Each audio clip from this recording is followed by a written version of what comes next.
ক'ত গ'ল ৰঙিয়াৰ মৃদুল কলিতা ৰঙিয়া 30 বছৰীয়া যুৱক নিৰুদ্দেশ এগৰাকী 30 বছৰীয়া যুৱকৰ নিৰুদ্দেশৰ ঘটনাই তীব্ৰ চাঞ্চল্যৰ সৃষ্টি কৰিছে ৰঙিয়াৰ সমীপৰ মধুকুছিৰ ঘাঁহকুছি গাঁৱত বিগত 22 নৱেম্বৰৰ পৰা নিৰুদ্দেশ হৈ আছে মৃদুল কলিতা নামৰ যুৱকজন ইতিমধ্যে পৰিয়ালৰ তৰফৰ পৰা স্থানীয় আৰক্ষী থানাত জনোৱা হৈছে যদিও যুৱকজনে কোনো ধৰণৰ সূত্ৰ উলিয়াব পৰা নাই বৰ্তমানলৈকে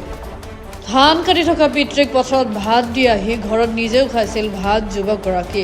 হাত খাই উঠাৰ পিছৰে পৰা সন্ধানহীন হৈ আছে যুৱকগৰাকী কোনো লোকে যুৱকজনৰ সম্ভেদ পালে পৰিয়াল তথা প্ৰশাসনক খবৰ দিবলৈ পিতৃ মাতৃয়ে কাতৰ আহ্বান জনাইছে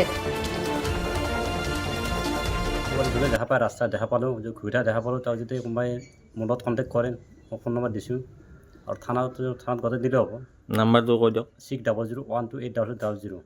আৰু কোনোবাই যদি দেখা পায় এনেকৈ হয়তো ক'ৰবাত ৰাস্তা দোকান চোকান ঘূৰি থাকিলে দেখা পালে আমাক যোগাযোগ কৰে আৰু থানাত যোগাযোগ কৰিলেও হ'ব আমাক যোগাযোগ কৰিলেও হ'ব খবৰটো পালোঁ আমি বহুত বিচাৰিছোঁ আমি বিচাৰি ক'তো পোৱা নাই ৰাতিপুৱা ঠিক 11:30 বজাত মই কিন্তু ভাতো লৈ গৈছোঁ মই যে ভাত নাখাওঁ ফিৰি লৈ আহিল অলপ কাটি আছোঁ আৰু ধান দেৰিকৈ আহিলোঁ আহোঁজি চুলটো নাই কোন তাৰিখৰ ঘটনা এইটো 22 তাৰিখ 22 নৱেম্বৰ 22 নৱেম্বৰ কিমান বয়স কিমান হৈছিল 30 বছৰ 30 বছৰ আৰু মাথাৰ অলপ হেৰি হৈছিল প্ৰব্লেম হৈছিল অঁ কি মানে ক'ত যোৱা বুলি ঘৰত কৈ গৈছিল নেকি ঘৰত কোৱাই নাই আকৌ কোৱা নাই মই ধান কাটি আছোঁ বোৱাক আছে আগলৈ ভাতো খাইছোঁ বোলে নাম কি আছিল ল'ৰাজনৰ মৃদুল কলিতা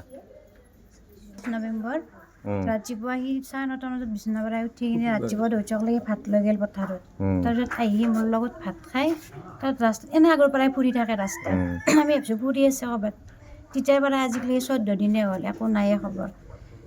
নিউজ চেনেলতো দিয়া গৈছে থানাত দিয়া গ'ল